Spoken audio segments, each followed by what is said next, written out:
Volvamos al primer gran centro mundial del saber, un lugar donde los sabios eran los reyes.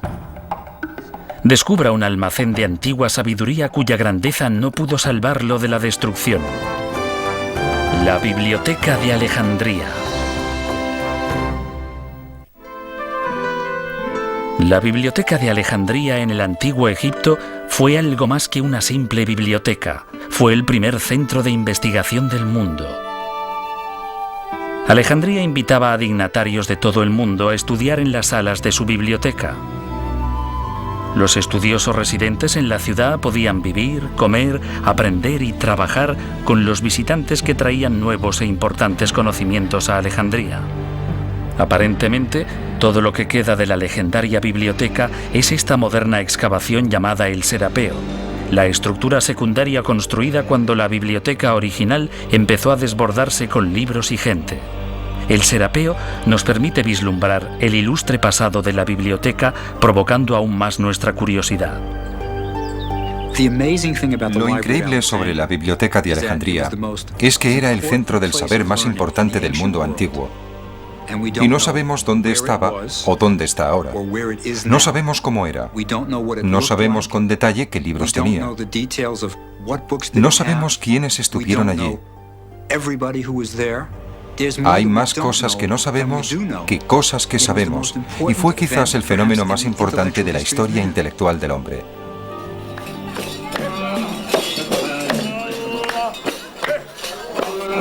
Hoy día viven más de 3 millones de personas en Alejandría, la mayoría seguidores del Islam.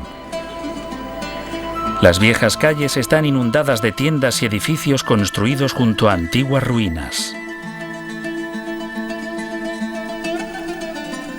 Situada a 210 kilómetros al noroeste de El Cairo, Alejandría es la segunda ciudad más grande de Egipto y sede de su principal puerto.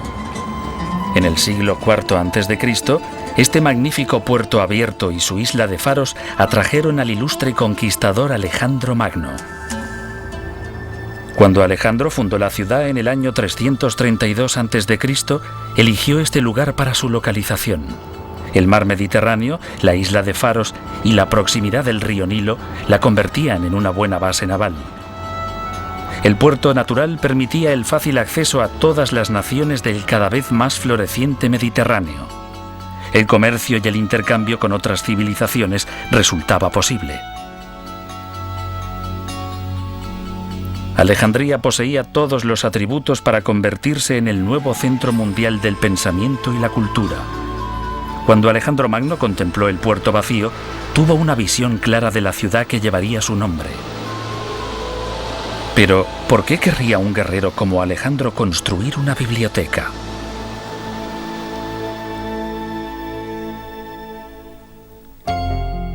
Mucho antes de que Alejandro penetrase en Egipto, generaciones de griegos luchaban por desvelar los enigmas de la existencia. Todo estaba abierto a la investigación. Atenas, en Grecia, se convirtió en el centro intelectual de la antigua Grecia.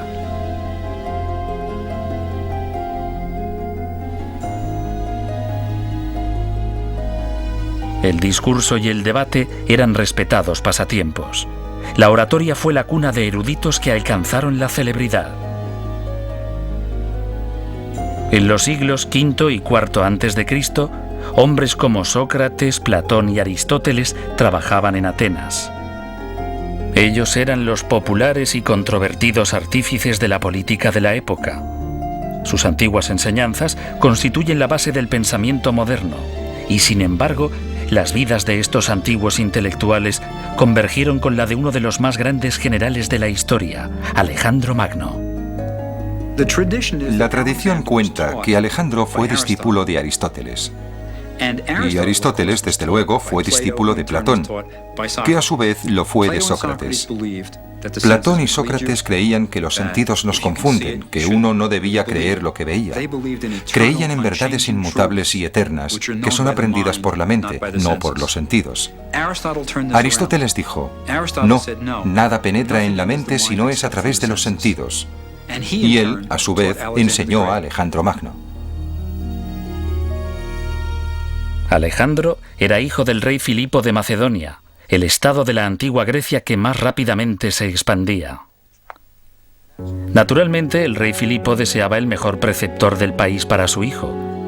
Así que, a la edad de 13 años, Alejandro fue confiado al gran filósofo Aristóteles. El preceptor despertó en el joven guerrero un amor apasionado por el saber. Los hombres instruidos son tan superiores a los ignorantes como los vivos lo son a los muertos. El destino de los imperios depende de la educación de su juventud. Aristóteles el filósofo, siglo IV a.C.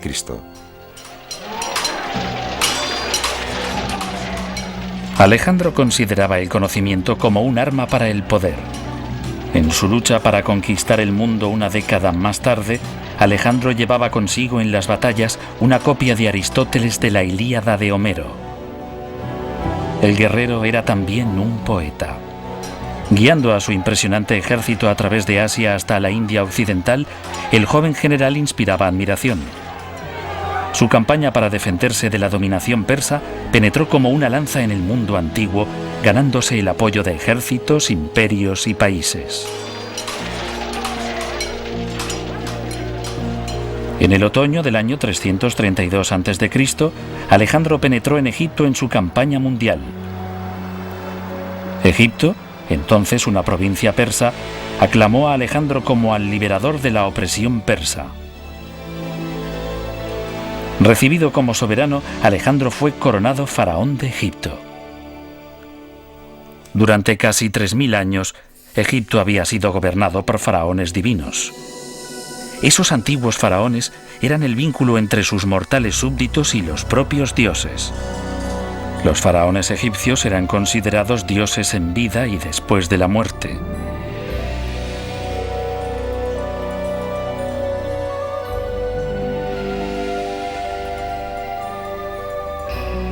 Pero Alejandro era griego, no egipcio. No tenía asegurada la vida después de la muerte, y por eso Alejandro Magno buscó su propia inmortalidad. En lo profundo del desierto de Siwa, Alejandro consultó el oráculo de El Oculto, el gran dios egipcio Amón.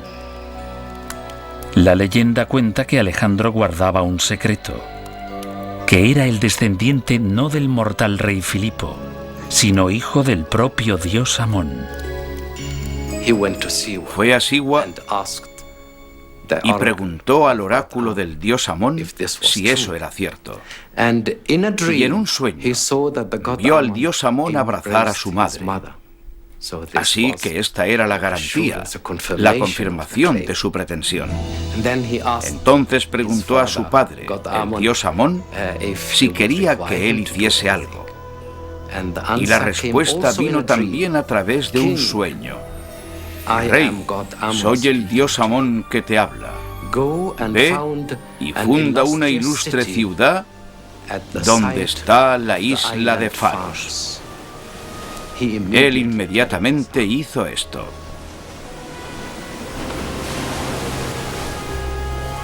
En el sueño, el dios Amón abrazaba a la madre de Alejandro, mientras que en la realidad Alejandro abrazó a Egipto y fundó Alejandría. En el año 332 a.C., decretó que esta ciudad sería el centro del saber del mundo conocido, un imán cultural que atraería a los hombres de talento de todo el mundo. En el corazón de la ciudad habría una institución de enseñanza sobre la que podrían erigirse otros imperios, un lugar de ciencia y literatura. La biblioteca sería un universo independiente de sabiduría acumulada. Los arquitectos diseñaron los planos de la nueva ciudad, pero tras solo 6 meses en Egipto, Alejandro partió a otro lugar a continuar con sus peligrosas aventuras. Parecía que iba a conquistar el mundo, pero en el año 323 a.C., debilitado por las heridas y la fiebre, posiblemente envenenado, Alejandro Magno murió inesperadamente. ¿Qué ocurriría con su soñada ciudad? ¿Compartirían los nuevos soberanos la sed de conocimientos de Alejandro? La biblioteca de Alejandría aún tenía que ser construida cuando su mentor murió. ¿La contemplaría el mundo alguna vez?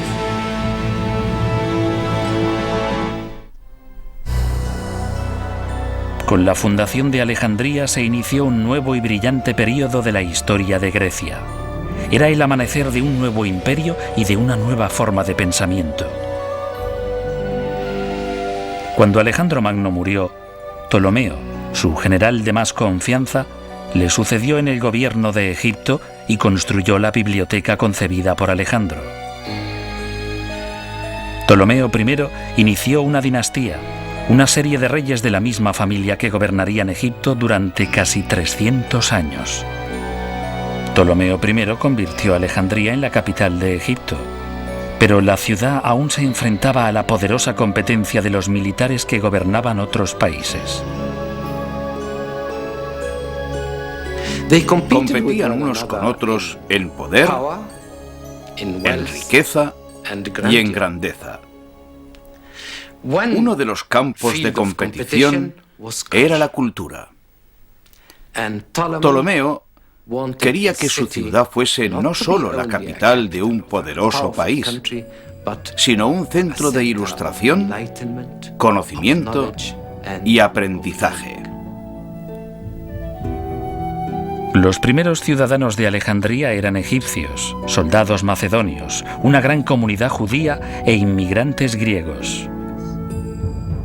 Gracias a Ptolomeo, Alejandría empezó inmediatamente a atraer a influyentes intelectuales de todo el mundo griego. Ptolomeo I era un hombre de voluntad de hierro y gran inteligencia. Se rodeó de un círculo de importantes hombres ilustrados en los campos de la literatura, la filosofía y la ciencia.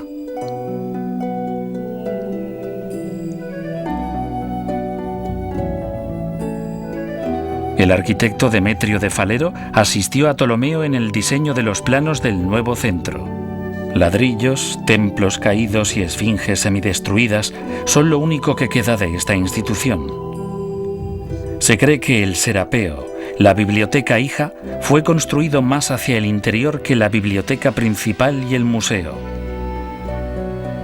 ¿Dónde estaba situada la parte principal de la biblioteca? La Biblioteca de Alejandría nos plantea hoy más preguntas que respuestas. Una de las cosas importantes de la Biblioteca de Alejandría es dónde estaba situada, y nadie está seguro de ello.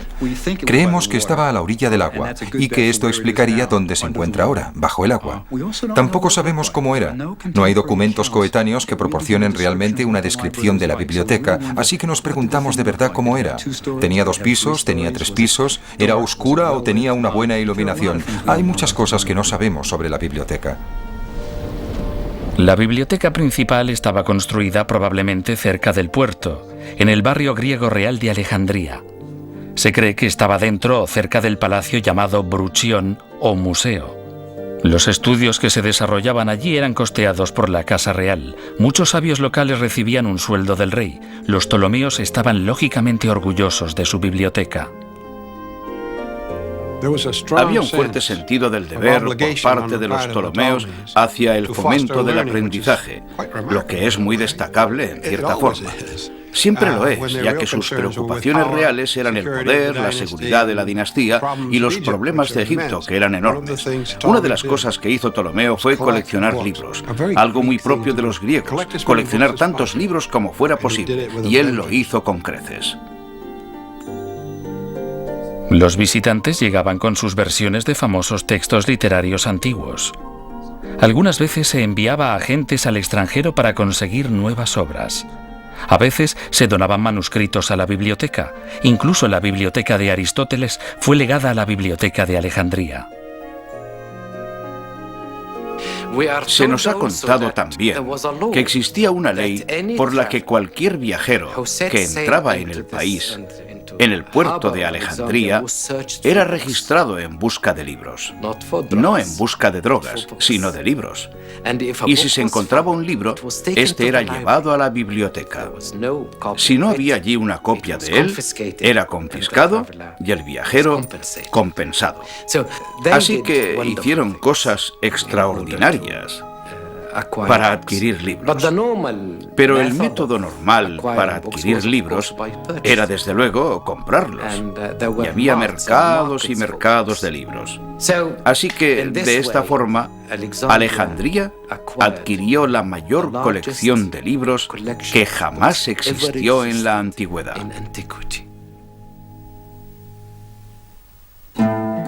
¿Cuántos manuscritos contenía la biblioteca de Alejandría? El objetivo de Ptolomeo era conseguir toda obra escrita existente en el mundo griego y más allá. Se decía que solo la colección secundaria situada en el Serapeo contenía más de 300.000 libros. Pero con el paso del tiempo, la colección creció todavía más. No sabemos cuántos libros había. Las autoridades en la materia dicen que alrededor de 400 a 500.000, lo que supondría una biblioteca increíblemente grande según todos los estándares. Pero el recuento de libros es una ciencia muy inexacta. En la biblioteca de Alejandría, los manuscritos no solo eran almacenados. Eran utilizados como fuentes de investigación y de referencia para los nuevos estudiosos. Y los libros más valiosos eran copiados por escribas locales e intercambiados por libros de otras partes del mundo antiguo. Algunas de las obras más importantes de la historia se habrían perdido para siempre de no haber sido copiadas en Alejandría. Lo más importante de la biblioteca y del Museo de Alejandría es que hacían lo que una gran biblioteca hace: difundían el conocimiento. Cuando entras en una biblioteca y coges un libro, estás realizando una de las grandes funciones culturales básicas, y la biblioteca está cumpliendo su misión. Cada obra debía ser catalogada, posiblemente referenciada y colocada en su lugar. Los bibliotecarios debían ser capaces de encontrar los libros fácilmente y nuevas obras entraban constantemente a raudales.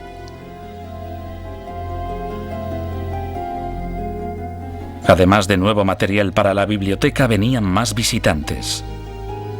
Alejandría atraía a los estudiosos y su presencia aumentaba su reputación como el centro más importante del aprendizaje y el conocimiento de la época. El anatomista Herófilo abrió una escuela de medicina en el Bruchión. Antes de Alejandría, los médicos utilizaban a animales para la investigación de la anatomía humana. Se rumoreaba que, mucho antes de que se realizasen operaciones con anestesia, los científicos de Alejandría operaban directamente a personas vivas. No existen pruebas de ello, pero Herófilo fue uno de los primeros en realizar reconocimientos médicos de cadáveres humanos. Por tradición, los griegos tenían prohibido realizar disecciones. Estaba prohibido realizar incisiones en cuerpos humanos. Para los griegos era casi un sacrilegio. Pero en suelo egipcio existía la tradición de los embalsamadores egipcios, que durante 3000 años habían estado diseccionando cuerpos. Así que en la Escuela de Medicina de Alejandría, por primera vez, los médicos pudieron hacer prácticas en cadáveres humanos. Y en Grecia, en Atenas, por ejemplo, había médicos que decían: ojalá hubiese estudiado en Alejandría, porque allí se pueden realizar disecciones humanas. Así que en la biblioteca de Alejandría había, en cierto sentido, más libertad que en cualquier otro lugar, y especialmente en la Escuela de Medicina, y esta era una de sus características más importantes. Además de la literatura y la medicina, la investigación en Alejandría bajo el auspicio de los Ptolomeos favoreció el estudio de las matemáticas. El fundador de la geometría, Euclides, vivió en Alejandría y publicó un libro de texto que reemplazó todos los anteriores. También abrió una escuela. La geometría estudiada en la escuela primaria es desde luego la de la biblioteca de Alejandría. Euclides explicaría los resultados de los teoremas básicos que otros habían creado, y hoy todavía se puede ver en cualquier libro de introducción a la geometría el nombre de uno de los hombres que trabajó y estudió en la biblioteca. Poco se sabe sobre la vida personal de Euclides, pero existe una leyenda. Cuando Euclides mostró su nueva obra al rey Ptolomeo, el rey le preguntó si había algún camino fácil hacia el conocimiento. La respuesta de Euclides fue: no hay caminos reales hacia la geometría.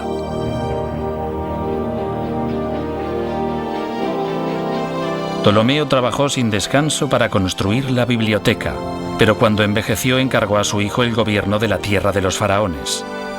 Y cuando Ptolomeo murió en el año 283 a.C., Ptolomeo II se convirtió en el único soberano de Egipto. La gran dinastía tolemaica continuaría durante casi 300 años hasta la muerte de Cleopatra y dejaría una huella indeleble en la Biblioteca de Alejandría.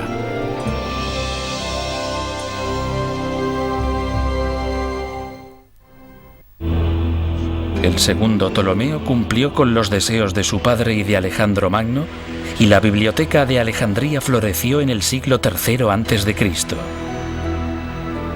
Ptolomeo II gobernó con su hermana y bajo su reinado la biblioteca y el museo crecieron y prosperaron.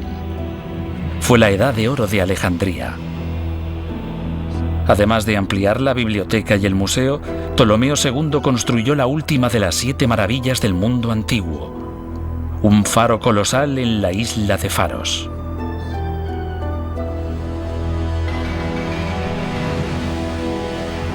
Hoy, los cimientos del antiguo faro están enterrados bajo esta comparativamente moderna edificación islámica, el fuerte militar de Qaid Bey.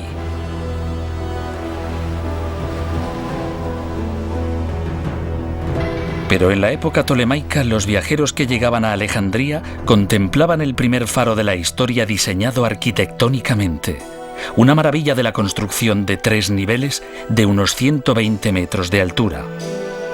Se precisaban enormes cantidades de combustible para mantener el faro encendido. Los antiguos quemaban seguramente excrementos animales para poder enviar un poderoso haz de luz de bienvenida de Alejandría al mundo.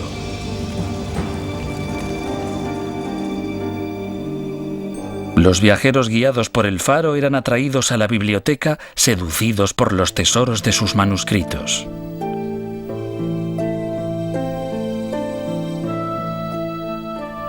La historia de Egipto sería una de las cosas típicas que se podían encontrar en la biblioteca. Historia y archivos y literatura serían un ejemplo del tipo de documentos necesarios para que un estudioso pudiese realizar su investigación. La dificultad estaba desde luego en que había 2 idiomas implicados, el egipcio y el griego. Pero la lengua básica de la biblioteca era casi en su totalidad el griego, ya que había un soberano griego, una corte griega y una cultura griega impuesta en la increíblemente antigua civilización de Egipto. La biblioteca almacenaba todo tipo de literatura. Todos los grandes filósofos griegos deben haber estado representados, incluyendo los escritos de Diógenes. Diógenes se había inspirado en un joven campesino que vivía en la sencillez. Como ese joven, Diógenes renunció incluso a su copa usando para beber sus propias manos. Diógenes se despojó de todos los objetos mundanos. Reunió a un grupo de pensadores de mentalidad parecida conocidos como los cínicos y documentó sus visiones críticas de la antigua sociedad griega. Diógenes creía que ningún hombre era digno de confianza. La leyenda cuenta su larga e infructuosa búsqueda de un hombre honesto. Diógenes buscó con un farol a la luz del día por toda la ciudad para demostrar su cínico razonamiento.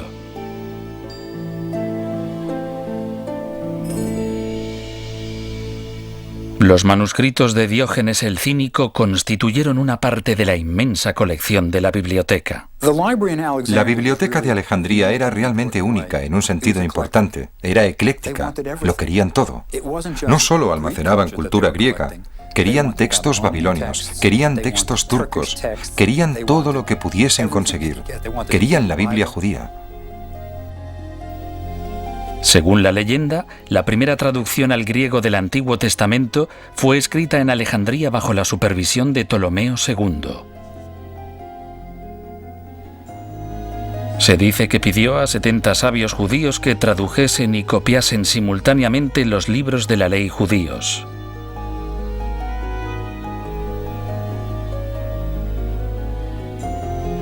El texto estaba en hebreo. Pero en Alejandría había una enorme comunidad judía. Parece que esa comunidad fue rápidamente helenizada y que el hebreo dejó de hablarse y entenderse. Por eso era necesaria una versión griega, y esta se hizo en Alejandría.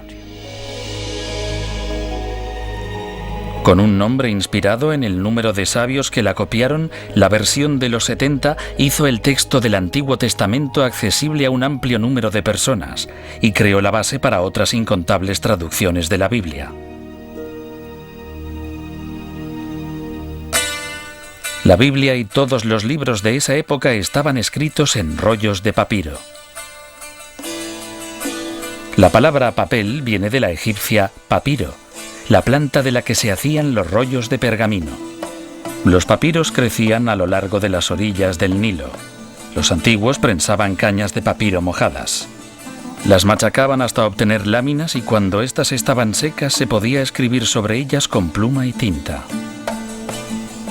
Un escriba tardaba mucho en terminar un libro, y no creo desde luego que se tomasen el trabajo como nosotros lo hacemos. Nosotros nos volveríamos locos tratando de copiar un libro a mano en un papiro, pero era una profesión famosa, y algunos escribas se convirtieron en gente importante. Desde luego, en aquel entonces ser capaz de leer y escribir era casi mágico. La astrología y la astronomía fueron ciencias famosas a lo largo de la existencia de la Biblioteca de Alejandría. Muchos antiguos creían en la influencia de las estrellas y los planetas en la vida cotidiana. Lo que se creía era, desde luego, que lo que pasa arriba pasa abajo. Lo que ocurría en los cielos influía en lo que había en la tierra. Así que la astrología formaba parte de la astronomía, y los astrónomos eran astrólogos, y los astrólogos astrónomos. Para predecir lo que ocurría en la tierra, uno tenía que observar atentamente lo que ocurría arriba. En Alejandría, Aristarco fue el primero en afirmar que la Tierra gira alrededor de un sol inmóvil. Aproximadamente 100 años más tarde, Hiparco fue el primero en representar en un mapa más de 1000 estrellas. Incluso llegó a calcular la distancia del año solar con un margen de error de solo 7 minutos. La biblioteca debió ser un lugar excitante. Quiero decir que era lo más parecido a una beca del gobierno con la que uno podía hacer lo que quería y ser apoyado. La idea de fondo era estudiar todo por su propio interés y tratar de reunir todos los conocimientos para desvelar los misterios del universo. Pero mientras los sabios de Alejandría resolvían los enigmas de la mente, el poder de los romanos iba surgiendo en Oriente. ¿Sería capaz este oasis del conocimiento de sobrevivir en un mundo cada vez más amenazador? En Alejandría, otro Ptolomeo fue coronado rey de Egipto en el año 246 a.C. Ptolomeo III era un conquistador. Viajó por todo el mundo y regresó a Alejandría con valiosísimos tesoros egipcios robados por los persas 300 años antes. Este acto de restauración hizo que Ptolomeo III se ganase el título de benefactor. Bajo su reinado, la tradición del aprendizaje prosperó en Alejandría durante otra generación. Alrededor del año 235 a.C., el honorable cargo de jefe de la biblioteca fue desempeñado por Eratóstenes. Siguiendo la tradición, el influyente erudito también sirvió como preceptor de la familia real. Este sabio de 40 años de edad dominaba una gran variedad de materias, desde la poesía hasta la ciencia.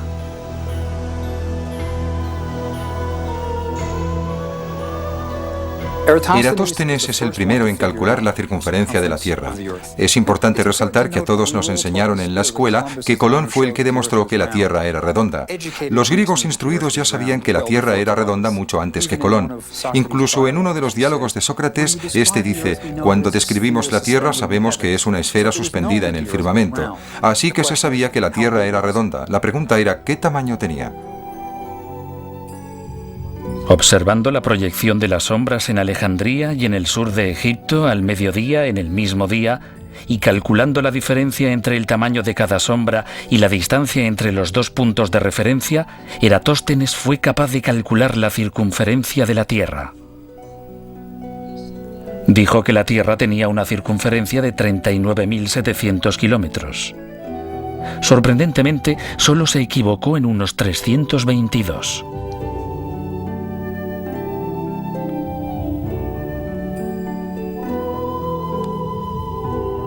Un coetáneo de Eratóstenes llamado Arquímedes también visitó Alejandría.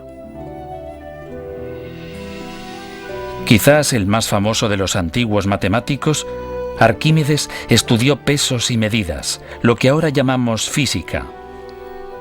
El principio de los vasos comunicantes de Arquímedes todavía se estudia hoy.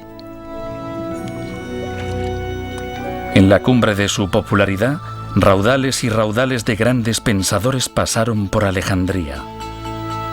Pero con el tiempo, el brillo de la biblioteca empezó a desaparecer.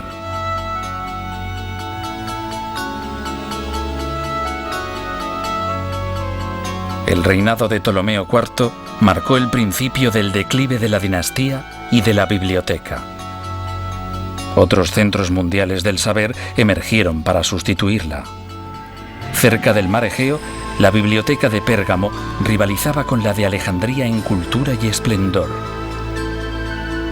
Y cuando la influencia de los romanos se extendió por todo el mundo, incluso la gran dinastía tolemaica se vio amenazada por el Imperio de Roma. En el año 48 a.C., cuando el general romano Julio César llegó a Egipto, el soberano del país era la reina Cleopatra, de solo 19 años, quizás la más famosa y legendaria de todos los Ptolomeos. La mitología que rodea la figura de Cleopatra empieza con su propio origen. A menudo pensamos en ella como egipcia. No, era de pura sangre griega. Era la descendiente directa de ese Ptolomeo, que fue uno de los comandantes de Alejandro. Ella era sin duda el faraón, la reina diosa de Egipto. Poseía una elevada inteligencia y era una persona bastante extraordinaria, según todos los estándares. Cleopatra se enfrentó a Julio César sin temor.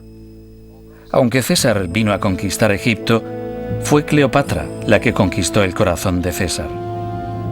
Se dice que en su primer encuentro ella apareció desnuda ante él, desarmando al brillante romano con sus maneras encantadoras y sabiduría política.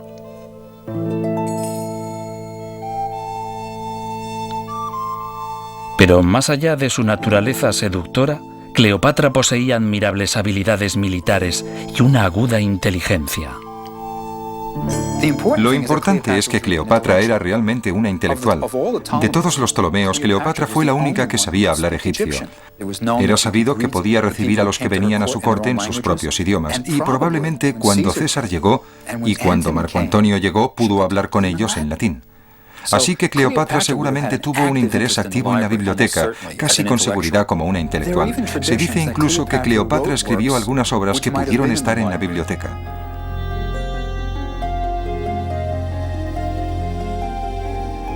Es durante el reinado de Cleopatra cuando la marcha de la historia da por primera vez un giro contra la biblioteca de Alejandría.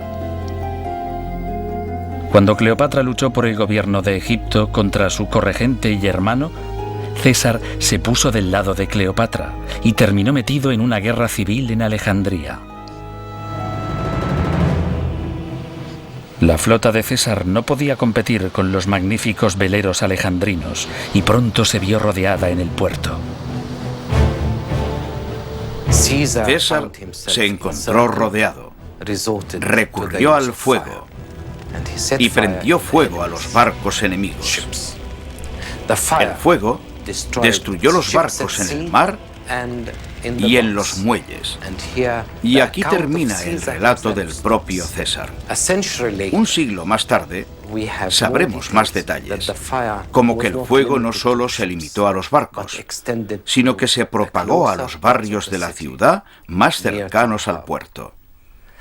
Y Plutarco, que conocía a Alejandría muy bien y que visitó a Alejandría, dice que el fuego se propagó desde los muelles a la gran biblioteca de Alejandría. Según el antiguo historiador Plutarco, la biblioteca fue destruida accidentalmente por un incendio que se propagó desde el puerto. Pero algunos historiadores modernos creen que el incendio destruyó algunos depósitos que contenían solo una porción de la colección alejandrina de manuscritos.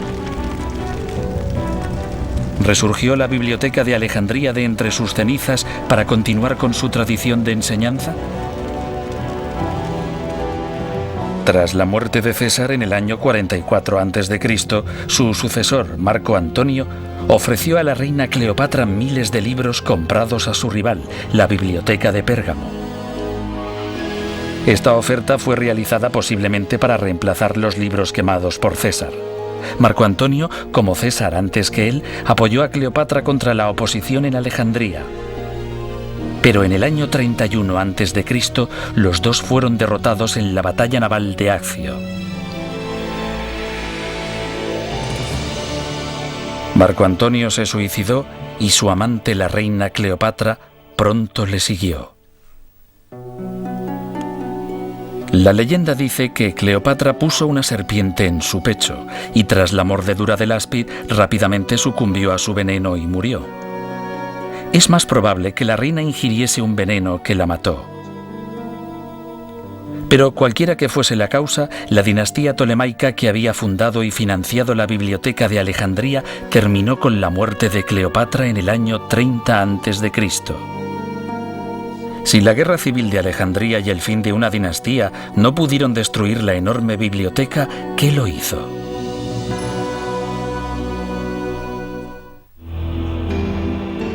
Con el fin del gobierno tolemaico en el año 30 a.C., Alejandría se convirtió en la capital de una provincia romana reclamada por el sobrino nieto de Julio César, César Augusto, el primer emperador romano.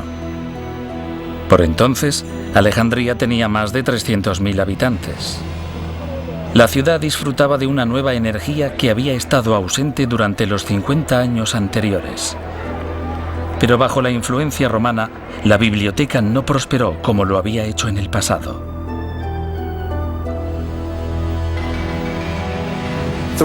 Los romanos tenían un concepto del aprendizaje distinto a los griegos. No tenían iniciativa intelectual, no disfrutaban con el mero hecho de aprender, con la razón pura. Así que cuando los romanos llegaron, les gustaba el lujo, les gustaba lo de ser momificados, les encantaba la idea de la inmortalidad, pero mantener la biblioteca ya era otra cosa. Pero la biblioteca siguió todavía produciendo estudiosos dedicados a la investigación. Claudio Ptolomeo, un romano de ascendencia griega, nació aproximadamente a finales del primer siglo de nuestra era. Fue educado en la biblioteca y el museo y publicó libros sobre geografía y ciencia. Partiendo de la obra anterior de Hiparco, Claudio escribió varios volúmenes sobre astronomía y astrología. Claudio defendió la idea de que la Tierra era el centro del sistema solar.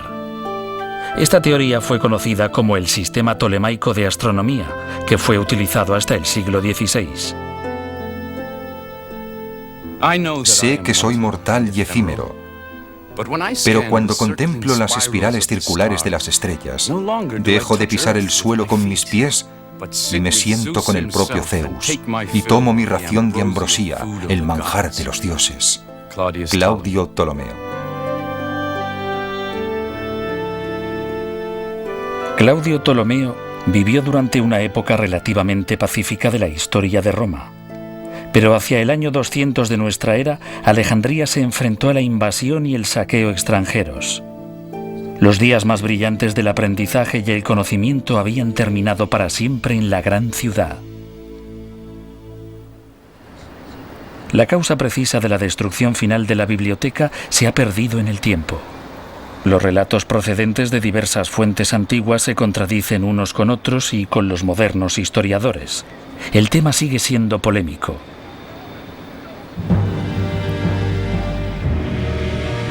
Hacia el año 400, el paganismo fue proscrito y el cristianismo prevaleció como la religión oficial del Imperio Romano. El emperador Teodosio ordenó la destrucción de todos los templos y monumentos no cristianos. Los sabios paganos fueron asesinados en las calles. En una época de constante confrontación étnica y rebelión, la biblioteca pudo haber sido destruida por los cristianos.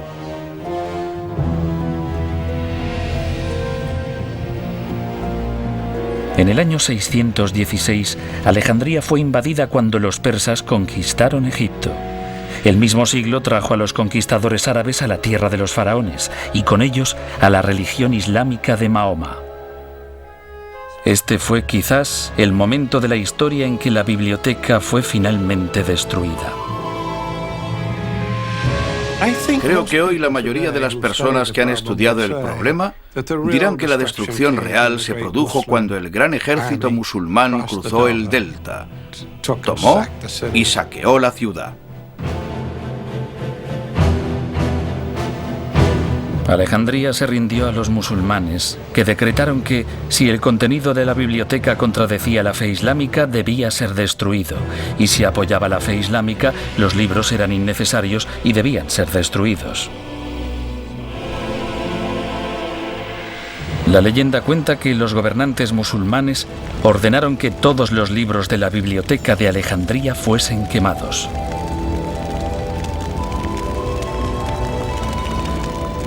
Combinando todas las historias que rodean el declive y la destrucción de la biblioteca de Alejandría, es posible que lleguemos a la verdad.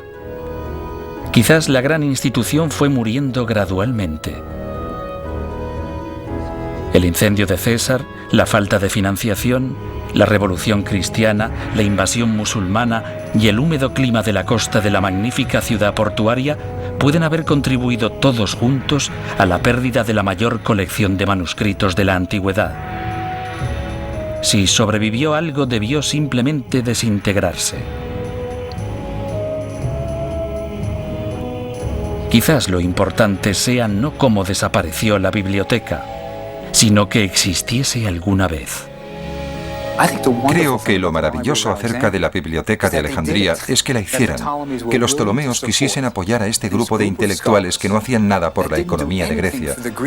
No aportaban dinero, no hacían ninguna contribución al estilo de vida tolemaico, pero aún así ellos la mantuvieron. El aprendizaje se consideraba bueno en sí mismo, y eso es maravilloso. Los grandes centros de investigación del mundo actual son hijos de la gran biblioteca de Alejandría. Allí, hace 2000 años, el conocimiento era algo codiciado y los intelectuales eran héroes. Es un legado que ilumina nuestro sendero a medida que vamos en busca de la historia.